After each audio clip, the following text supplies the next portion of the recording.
The shoulder is the most mobile and one of the most complex joints in the human body. Not only do your shoulders flex and extend, but they also adduct, abduct, and they internally and externally rotate. Since they allow movement in all three planes of motion and almost all upper body movement requires the use of the shoulders, they are arguably the most important joint in our whole body. And we quickly realize this when we have a shoulder injury.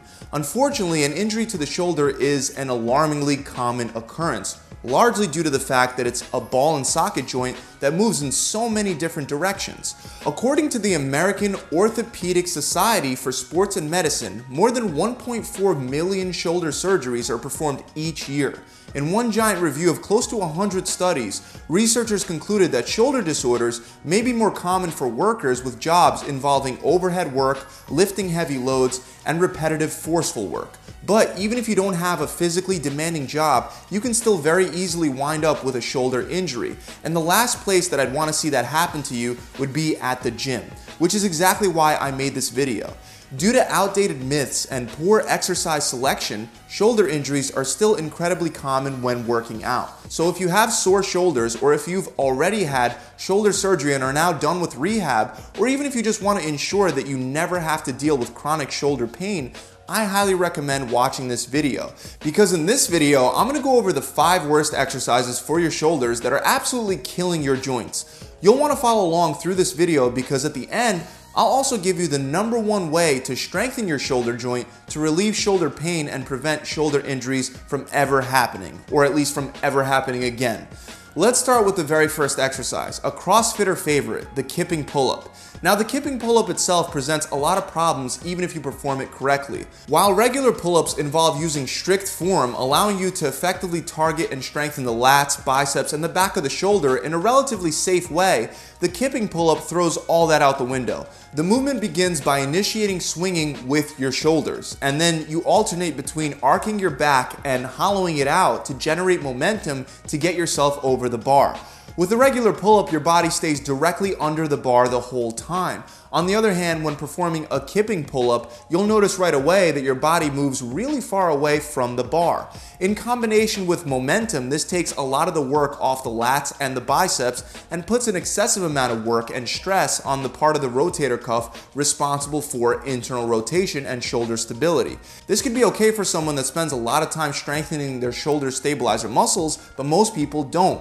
The momentum helps people that couldn't otherwise do a regular pull-up get their chins over the bar. And these are the exact types of people that are more likely to get an injury during this exercise. A shoulder injury will usually happen either during the explosive swinging that's done in the beginning or during the descent when your muscles have to decelerate your body. A lot of people don't have the shoulder stability or the strength to perform this exercise without risking injury. On top of that, many CrossFit programs call for excessively high reps. Even if there is actually such a thing as good form during this exercise, I highly doubt you'll maintain it for very long when you're doing very high reps. My recommendation is to stick to regular pull-ups because not only are they safer, but they're also more effective for building muscle and improving upper body strength. However, if you are thinking about trying this exercise, make sure you at the very least have the strength and stability to do regular pull-ups without momentum first. Next, we have lateral raises with the thumbs down. This was actually a big mistake that I used to make because I got caught up in the hype that doing lateral raises this way could target the middle head of your shoulder in a better way.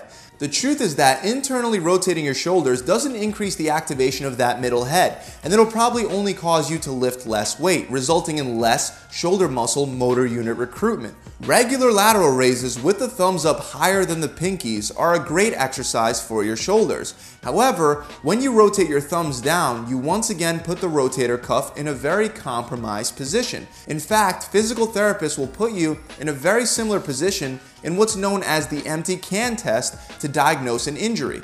When you add weight into the equation, you could easily compress and injure your rotator cuff. A simple fix is to do lateral raises with your thumbs at least slightly higher up than your pinkies. Let's move on to dips, which primarily target your triceps, but will also hit your chest, shoulders, and even parts of your back. Now, I'm not generalizing and saying that all dips are bad. Regular dips on parallel bars where your hands are directly to your sides can be performed correctly with a lot lower of a risk of injury to your shoulders.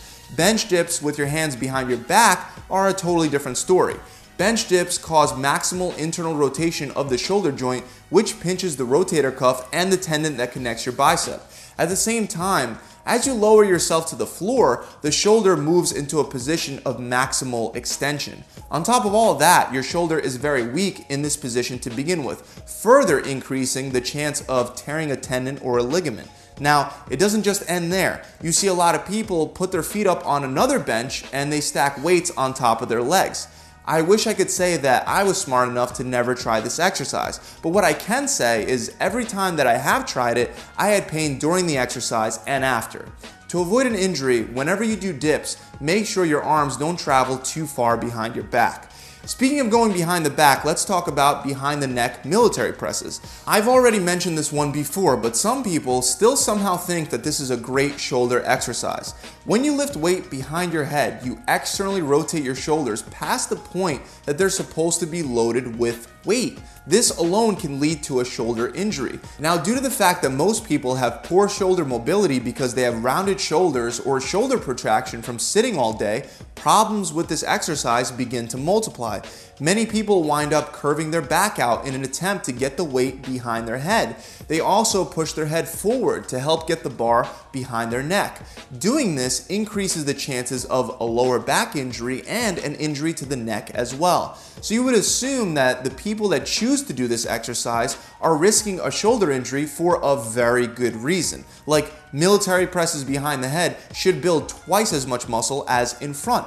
Well, it turns out that's not the case at all. By going behind your head, you're taking a mechanically disadvantageous position, meaning you won't have the same power that you would have if you just kept your arms in front of your head to begin with. The same can be said for lat pull downs behind the head. This translates into you using less weight than what you would be able to do if you just kept them in front of your head, meaning you're going to be building less strength and less muscle over time. So just keep the bar in front of your head and you'll avoid an injury while getting better results.